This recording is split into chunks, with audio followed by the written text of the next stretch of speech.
All right, a very big welcome, everyone. I think this is the first episode that I'm doing in more than a year now.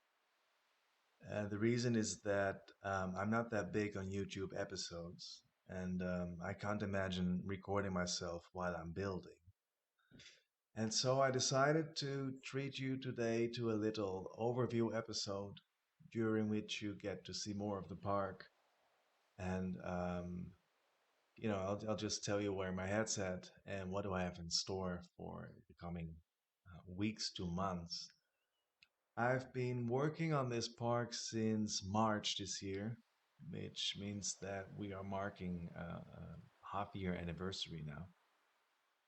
And it started out as a bit of a brainchild, basically a mix between some of the Six Flags parks that you find in the US. And then I combined it with my own wicked imagination, I guess. And there are definitely some European elements. And overall, I think it has a very theme parky atmosphere. It's well, actually, it's more of an amusement park than a theme park. The rides are themed individually, and sometimes the surrounding area will have some light theming. But other than that, it's a very almost generic park in its approach. So it's not something that gets divided in lands. A very good example of strong theming is the tropical ride. It's a Rabbit Rivers and or River Rapids, I should say. And it's highly themed, even though the foliage is actually pretty sparse. There is still a very immersive feeling when you're on the ride, and I think that's kind of the vibe that I want to go for. It doesn't need to be Disney level immersion. I just want people to have the feeling, and I think that's the most fun to be honest. That sense of this could be real, but I know it's absolutely not because I can see I don't know like here you can see the water installation in the back and there's a fence and suddenly it's not so dense anymore and you I think at this point perhaps I would put trees on the other side of the fence. But other than that, I can definitely imagine that this is going to be a very light themed area of the ride. And so that's kind of how I developed the whole park. Some areas get a lot of attention, and I think you can easily tell the parts that I'm very fond of and the parts that felt more like a chore.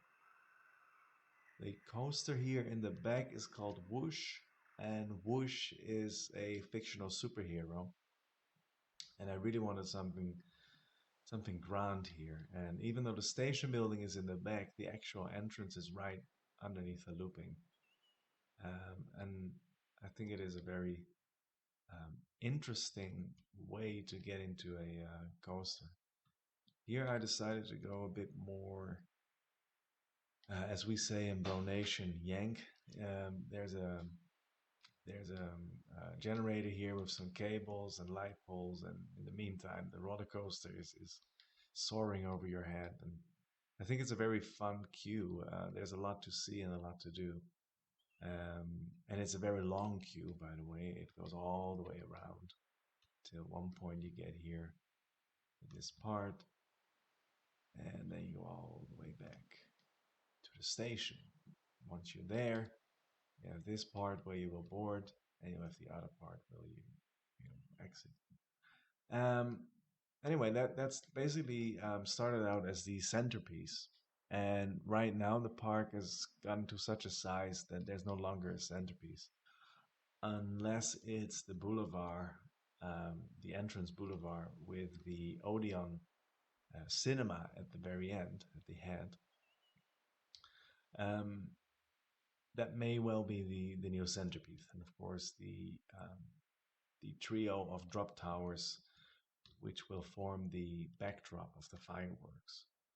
Now, at the boulevard where you come in, you'll find a lot of stars, and they are in honor of some of our greatest builders on Bro Nation. Even Ruby is there.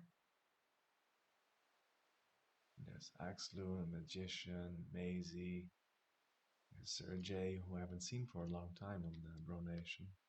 Silver Red, Ex Magnus with his amazing coasters. There's Bear, who's still working on his outlet mall.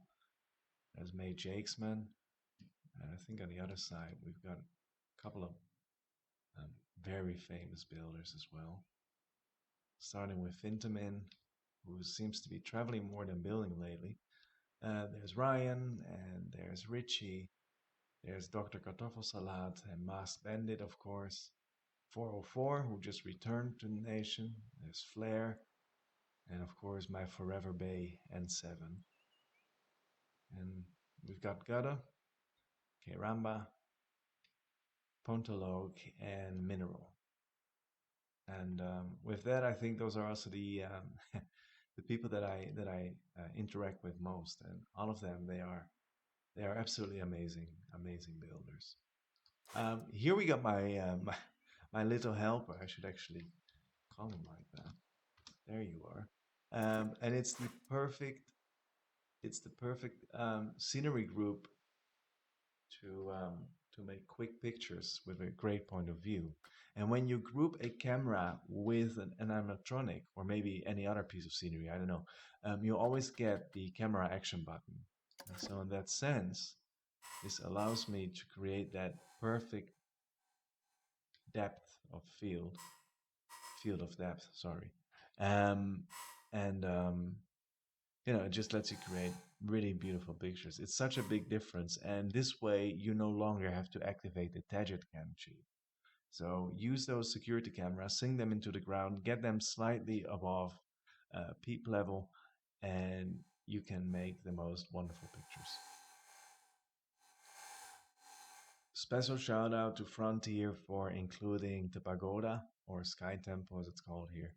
Obviously, it's a blatant copy of the ride that can be found in the Efteling, but I couldn't be happier. It's such a beautiful ride.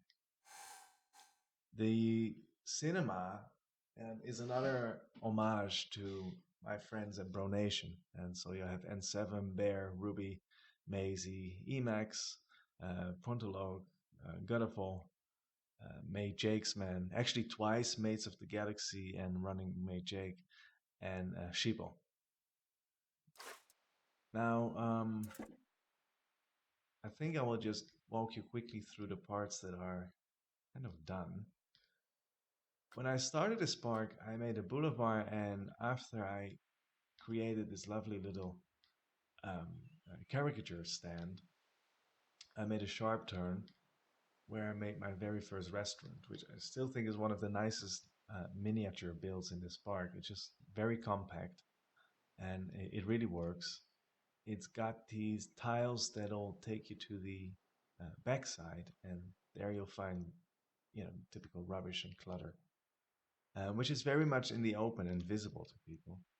And I kind of like how that um, early stage part of the park is very yank, is very shoddy, you could say. And with that, this part is feels very alive. Then there's the ride that is almost impossible to theme, and it has this really cheap, awful queue. And I could imagine this disappearing at one point, and I guess this would then become some sort of a meet your favorite character plaza. But for now, I really like it, even though it creates an enormous bottleneck here. And so that isn't the best solution. Um, Heading down, we have Whoosh, as I told you about on the left. And we got some lockers with the Jubilee Drop Tower, which is the smaller brother of the three that we've known from the centerpiece. Then beyond that, there's the very first brand that I made for this park. It's called 99 Colors. And I'm experimenting with expanding that brand further into the park. But because it's such a strong brand with its rainbow colors, I only want to utilize it very sparsely.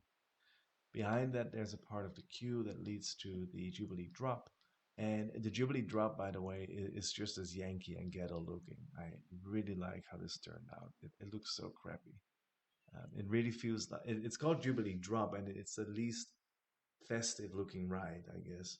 Um, but I just really like how this part feels so. At one point the park got money, and they kept neglecting the very first part of the park because they kept looking on the horizon and see how they could expand. And so this part is just still neglected. And I can imagine at one point the CEO of this park saying, "You know what? Let's just paint that generator in his natural go away green, and then people won't notice. Even though you're sitting right next to it, and it's just I really like how that it's just ugly in such a good way. Um, Also, the details on this ride are so beautiful, really really beautiful. Now, moving on, we got here the signage for Jubilee Drop, and there is the 99 colors. And this would be our very first backstage area. And it's just a thick door, basically, and it'll take you here. It's actually functional. There's a path underneath, and it takes staff to the very first backstage area, the very first recreation room. All right. I'm guessing this is a part where staff will go into, I don't know, mow the lawn or water the trees. I don't know. They need something there, right? Bunkers is, of course, an homage to my British friends, and I'm actually still not sure about the color scheme here, but it somehow works.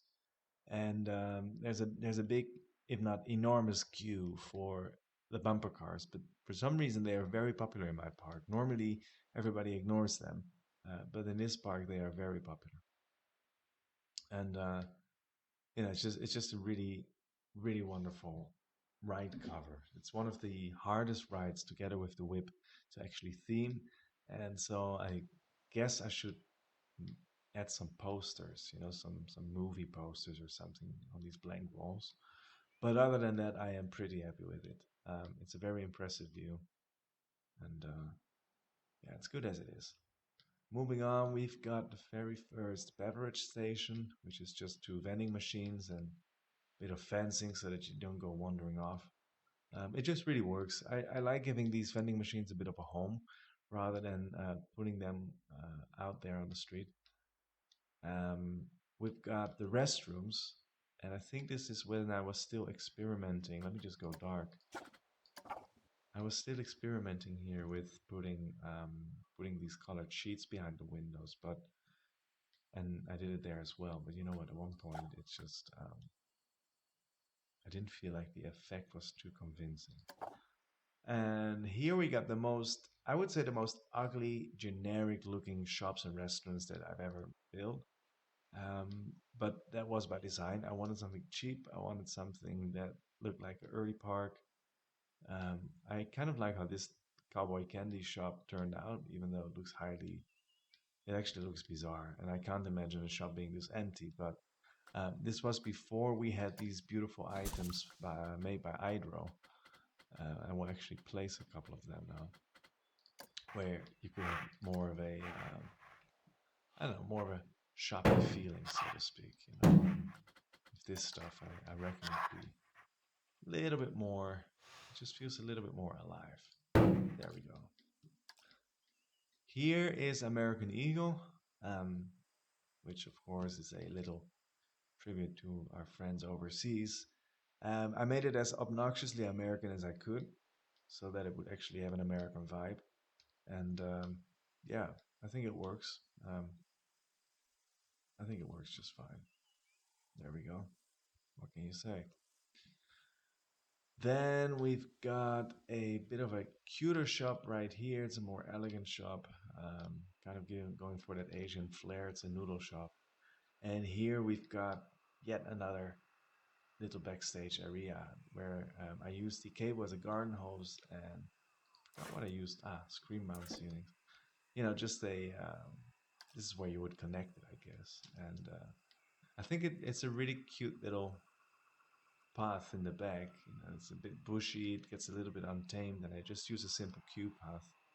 And it takes you beyond the queue for the river rapids back onto street level, where you'll find another backstage area, which hasn't been connected yet.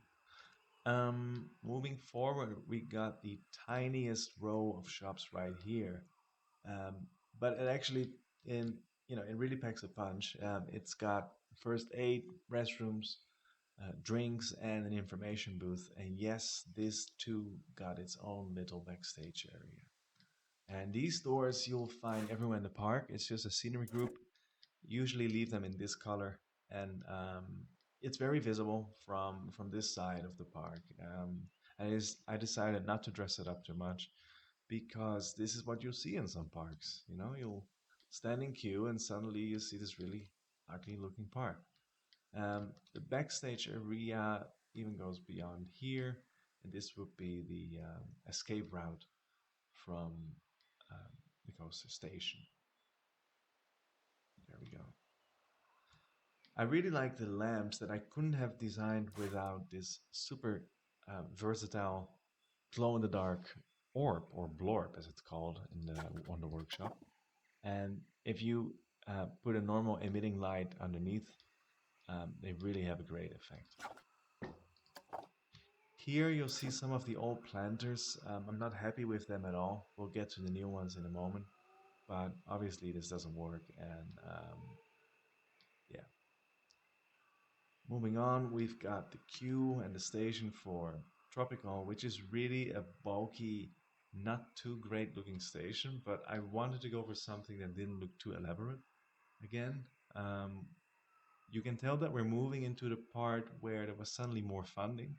So they said, "Oh, let's do something cool here," but then it just kind of it doesn't connect with the rest of the park. So you've got this big show building sitting here, and the queue, which is a bit of a throwback to some of the temples that I've seen in Thailand and Cambodia. The queue takes you down a slope all the way here, and so you get further and further removed from the station building, but it does give you more of a connection to the actual ride.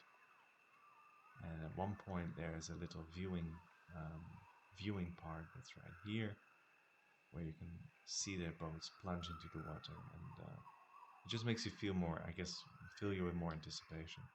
But like I said, the building itself is very bulky.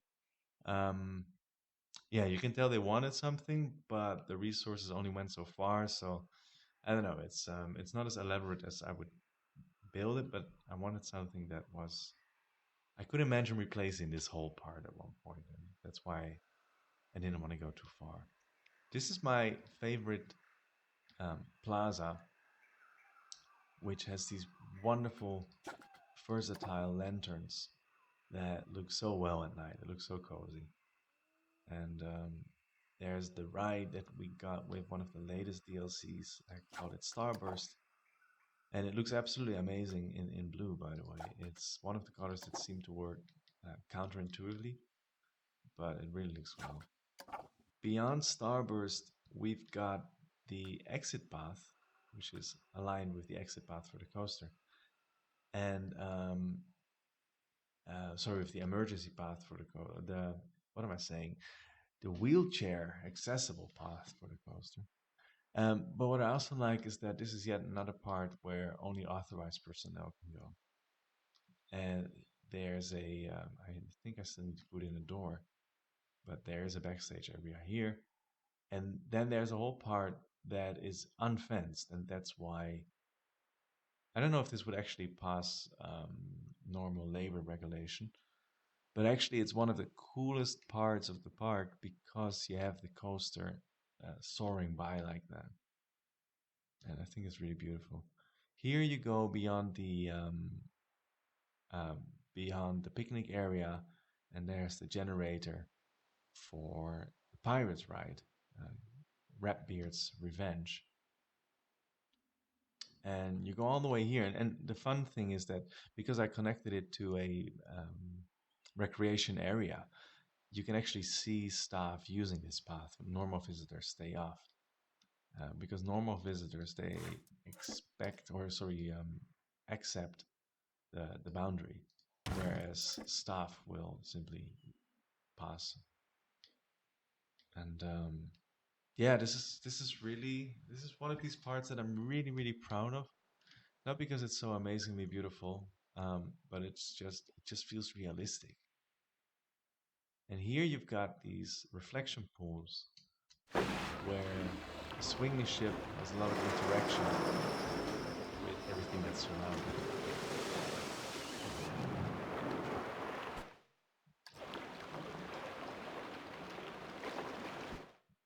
Now, before that, and beyond the plaza, we've got the I forgot the name. That's it, Barkeys Theater, which sounds like like some shady bank, right? So that's why the Barkeys Theater, which is a very simple backdrop theater. It's the kind where actors would be loaded like that. There's a fairly big backstage area um, that just goes off on a basic service road, and I really like it. This took me much longer than I thought it would. It's a very gentle slope, and this way people wouldn't be, everyone would be able to see something. And I just really like how this turned out.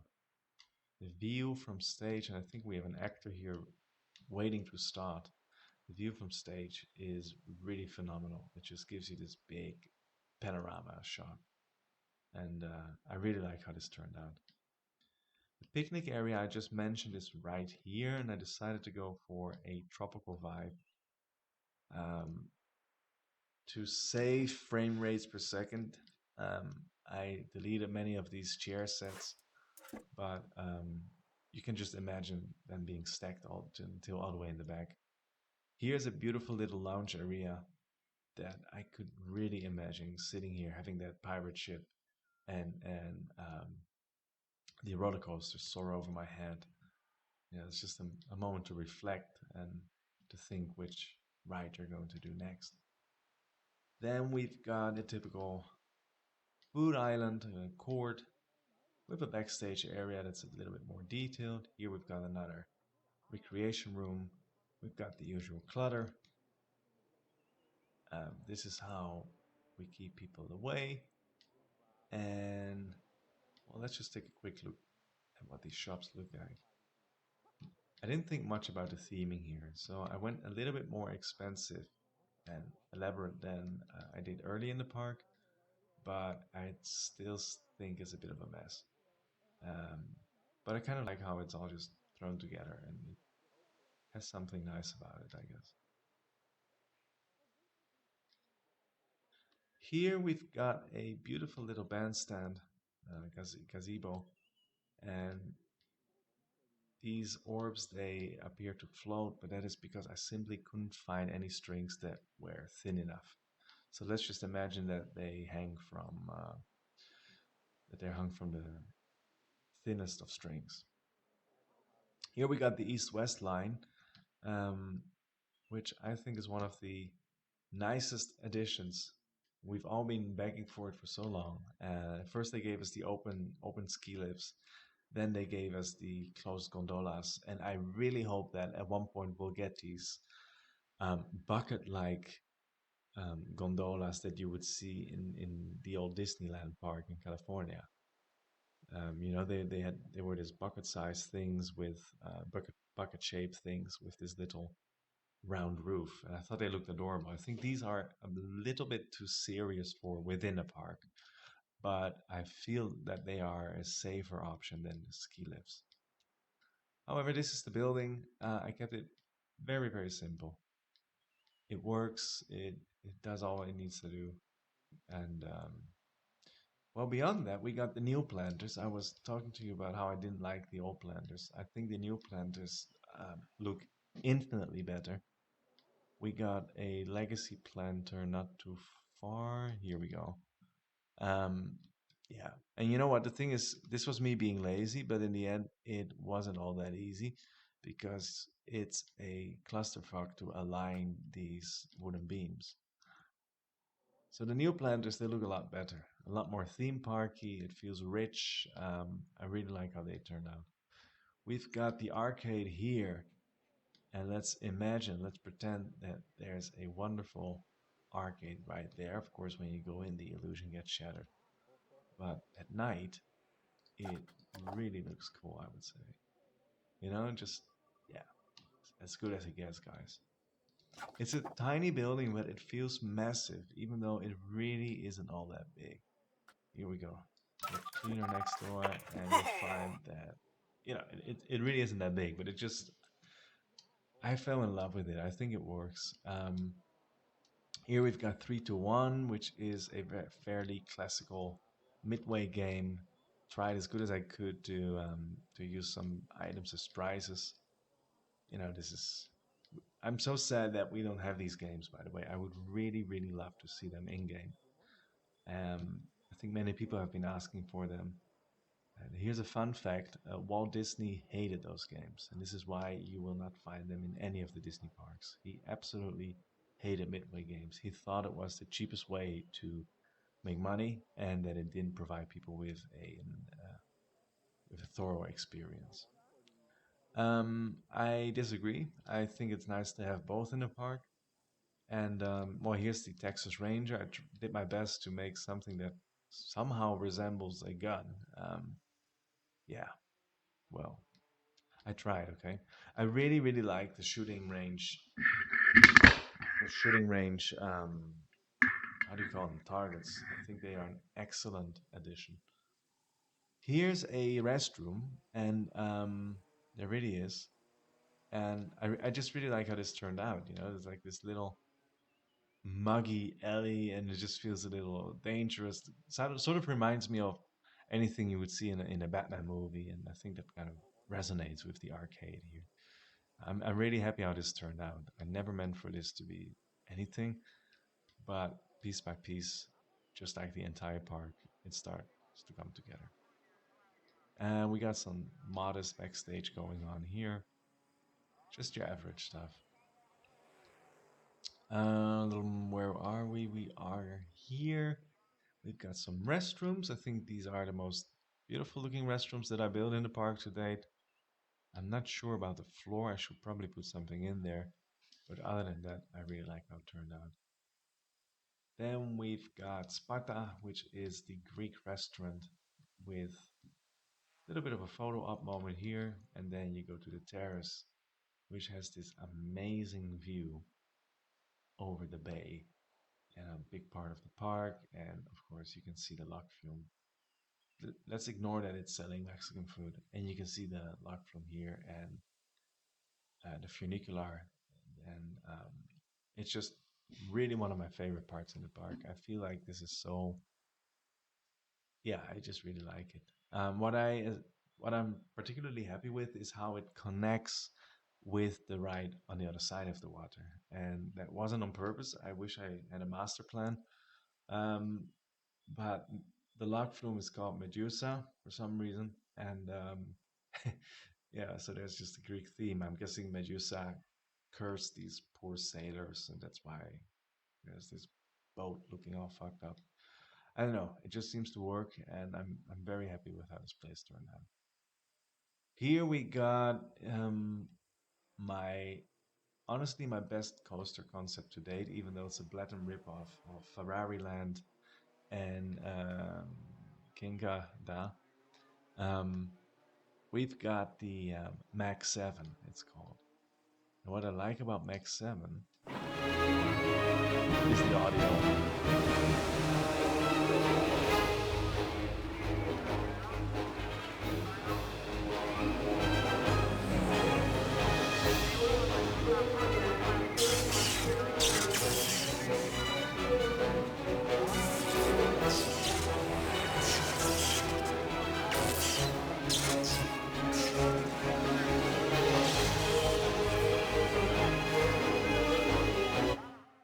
Here we've got the very first Instagram moment frame, and I imagine obnoxious influencers taking their picture like that. with with the M of Max 7. This is the gift shop, with that enormous coaster in the back. I really like how it turned out. It feels very clean and, to in a certain extent, a bit generic, minimalistic, almost void of soul. And that's kind of how I wanted this area to turn out.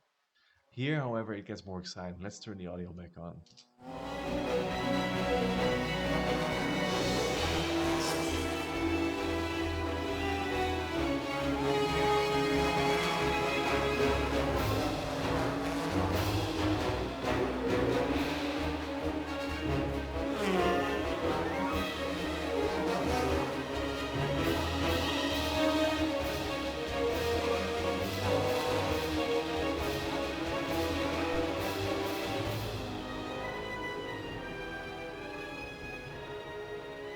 And there we are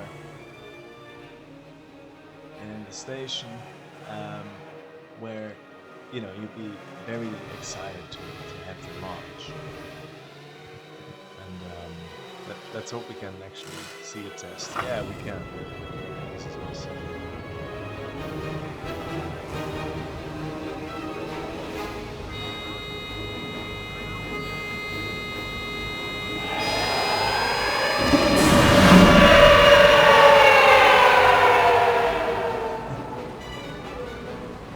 It is such a cool ride.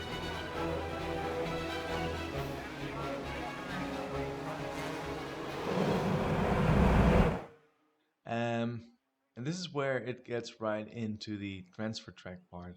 I actually really wanted something more realistic here, because the very first coaster, Whoosh, I'm ashamed to admit it doesn't have a transfer track. And at this point, first of all, I don't want to rebuild anything. Second, I wouldn't even know where to start. Um, and so I guess this is I don't know, this is a Hail Mary coaster. Yeah, you better hope it never breaks down or something. Obviously, not my best move, but I decided to stick with it as it is. I don't know, just call it legacy. I think if you anything, you can call it legacy. Then it just sounds great. Here we are, and it actually goes into the curve at a strong velocity, and then it breaks down. So it's still a very thrilling end. Really, really, really, really, really happy with this coaster.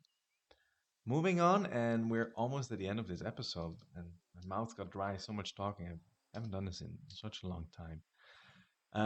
Here's a platform where you can bully people that are on the platform. There we go.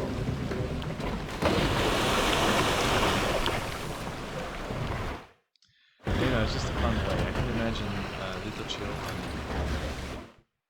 taking this and starting to wetten the people that are in the pool, while of course getting crazy wet themselves. Shout out to Frontier for thinking that water somehow goes through the boards.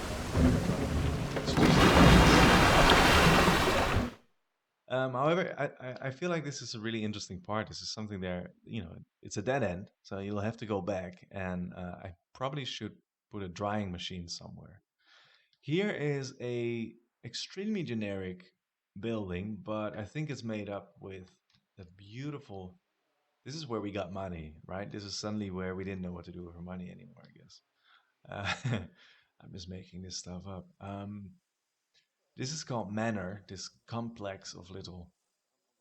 I guess it's a restaurant somehow, but I don't know about you guys, but I don't like to build actual elaborate restaurants with interiors, and because we never really have the right tables, and we don't really have that much stuff for interiors except for the spooky stuff or some very heavy items that you can download on the workshop, and it just feels, I don't know, it just feels like a hassle, right? So I stick to the outdoor stuff, and I'm always disappointed how very few people sit down. But okay, it is what it is. We've got the Duke's Dumplings right here, followed by the Dame's Delights, and then we've got the Sir's Scallops. That's some very imaginative names. Here we got an enormous backstage area. I still have to fence it off, but it's not going to be that big. Here again, we've got a service area for the staff, and I really like how this is turning out. It's a fairly big backstage area. It's a little too organic in shape, if you ask me. But yeah, it just I don't know. This I don't think you'd see it like this in a park, or maybe you would. Um, Here we are though. Now here, this part, I was actually planning to put hotels here.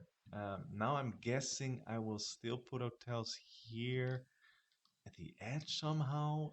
I have no idea what to expect, but this is where people will go off, and from their hotel room they would have this view, which I think isn't too bad. But I'm not sure yet. For now, we've got a service road here, and I have to be honest with you, I am so thrilled with how I dealt with this part, rather than just putting concrete or being boring about this. I decided to turn the edge into a fenced off Japanese garden style edge. It just looks really well. It looks. I feel like this is where the park has money. It decides to do well, to make beautiful creations, and then here we have got. I noticed I skipped the rocket thing. I'll get back to it. We got my favorite gift shop in the world. I made it. I am so very proud of myself. I'm never proud of my buildings, and this one I really feel like I made something unique out of nothing. I couldn't have done it without some of the excellent TMTK items like the cash register, the balloons. What else do we have? We got the bulbs. Um, we've got the roof parts. And it's just really an hydro stuff here, and Eddie's bulbs, and it's just really good stuff. I really like how this turned out. It's all one big scenery piece. Um, and I just, yeah, very much in love with it. It's a great way because I had no idea what to do with this area, and now I have a plaza. Here we got something again with. I feel like this has gotten much bigger than I thought it would be. I wanted to do some throwback to the 80s, 90s, and have a space simulator, and so we've got it in this building. And of course, there's another Instagram moment here.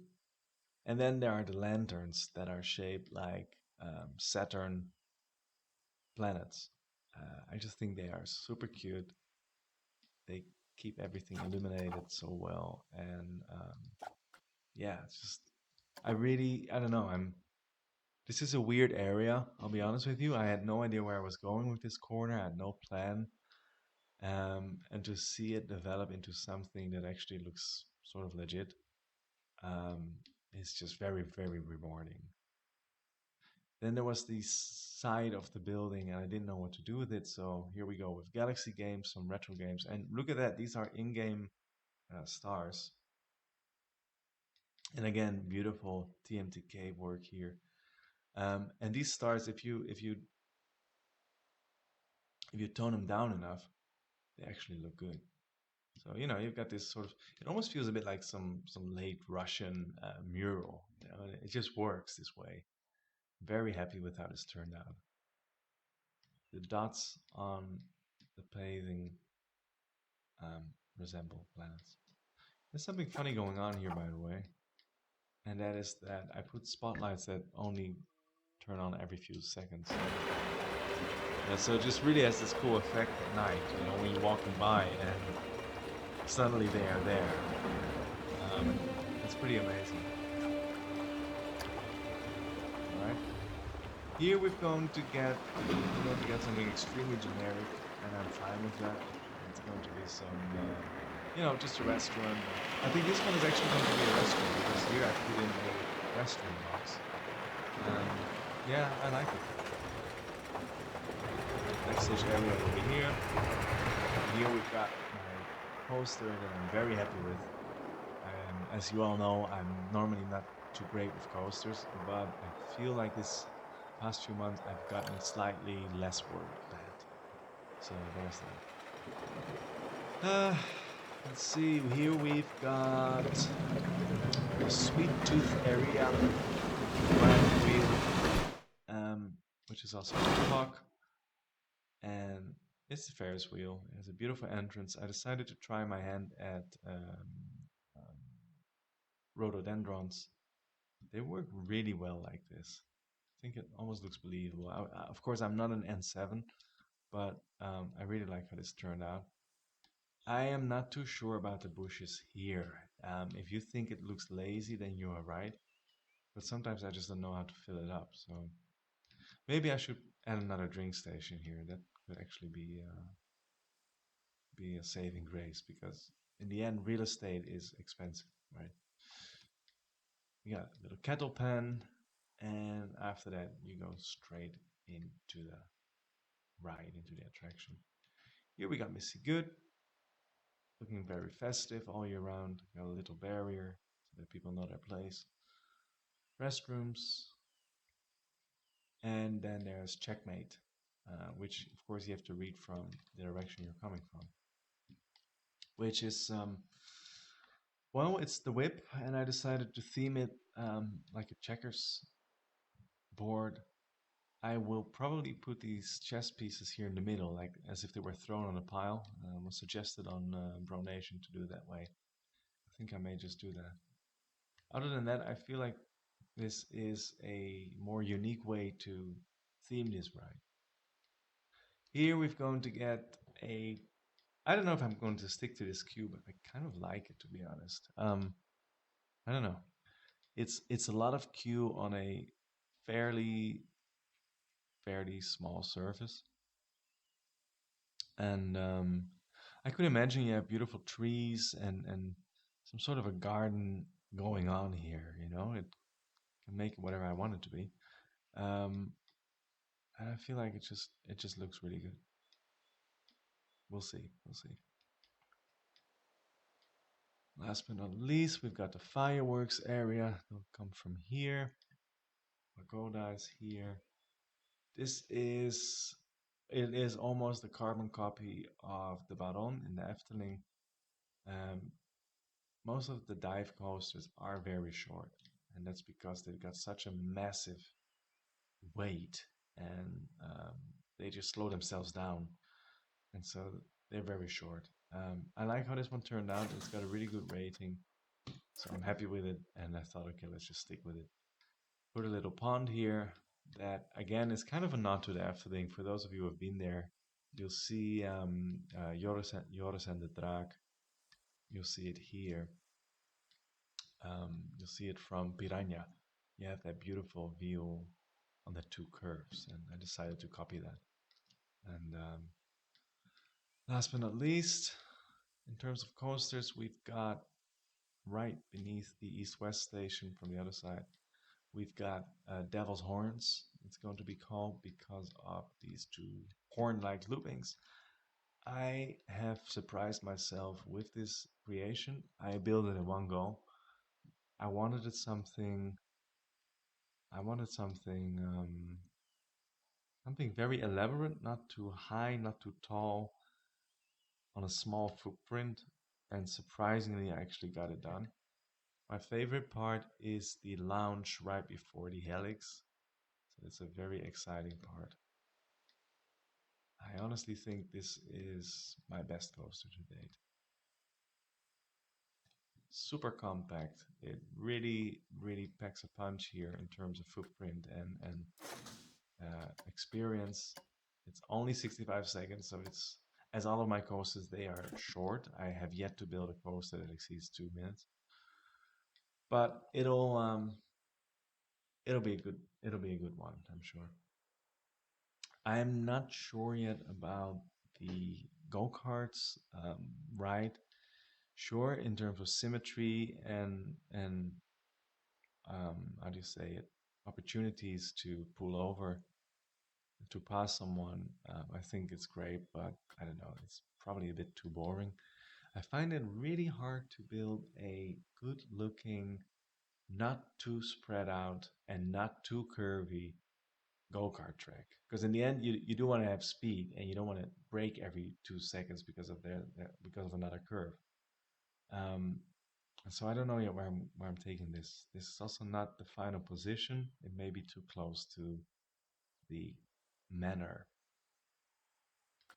We'll have a station here, very small, and so the queue and boarding area will be tiny. Um, but I think that's fine. Not sure yet if I'll put this ride here or any ride at all. Um, and then there is something that I've worked on a lot already. There's this is a bit of a wild patch, but I guess it somehow works. There's the Cursed Manor. It's a beautiful French title that I won't attempt pronouncing right now. Of course, it takes not just one, but many pages from um, Phantom Manor. But I tried to go with a more nautic theme. So let's imagine it's a admiral's home, and he got poisoned on the night before he set sail to search for the fabled northwestern route. Long story short,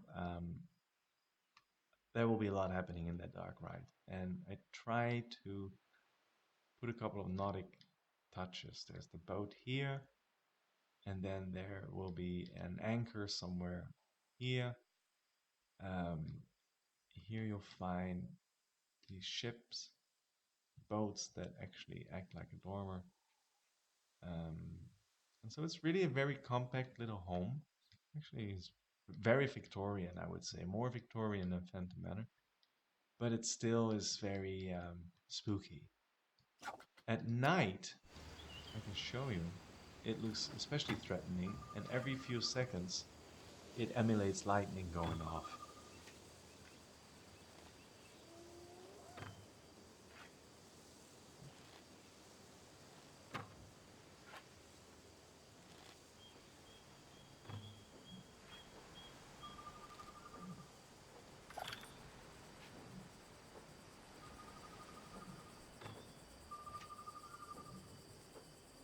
Or not. Maybe I imagined it.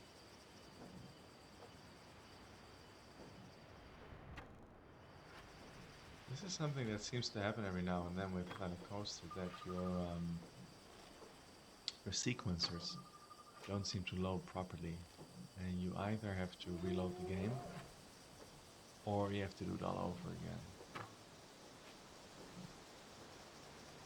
But no, it's really not happening. I'll speed up time to see if you just missed it. Nope.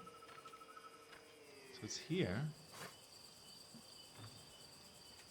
Or maybe it's because of the schedule.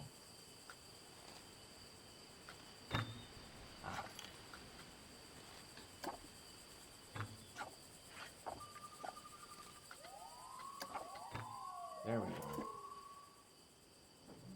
I must have been testing something the other day. Alright, so this is where you will be walking. Or actually, this is where the tram will make a sharp bend. I think visitors will only get to this part. The graveyard is. And I really hope I'm not wasting your time here.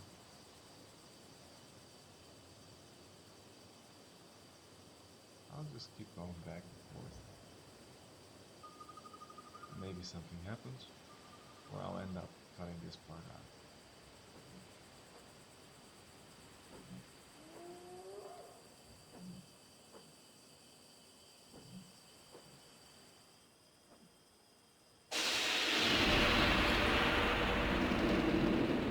Alright, let's try it one more time.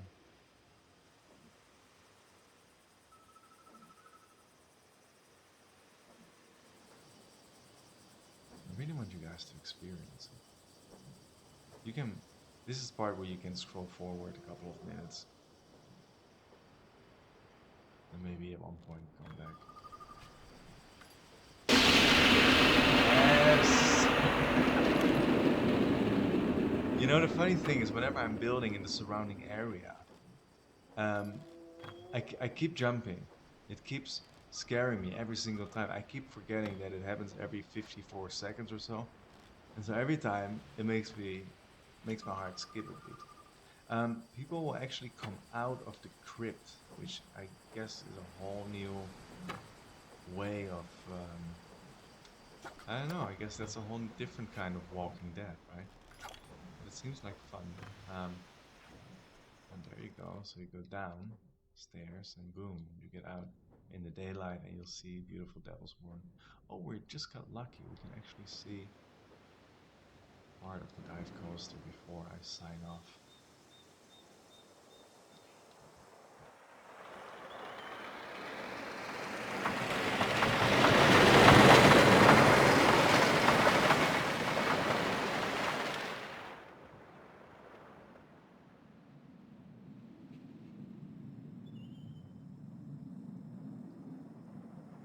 And there we go. That's kind of all there's to it, right?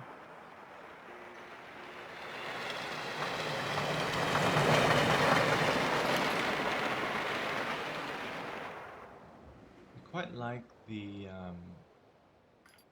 physics of this coaster. I think it's very realistic how almost sluggish it moves across the rail train. All right, if you're still with me, then I thank you for listening to my driveling. Last but not least, there is a beautiful little ride called, actually, I forgot what it's called. Country Drive with this amazing signage. I may need to work on that. Lovely little station. Ticks all the tacky boxes, you know, just I think it's just a very nice part of the park. You get into this beautiful kind of garage structure. And what I like about it, after the Rainbow Tunnel, you are prompted to stop. You know, this took me so much time to time this part.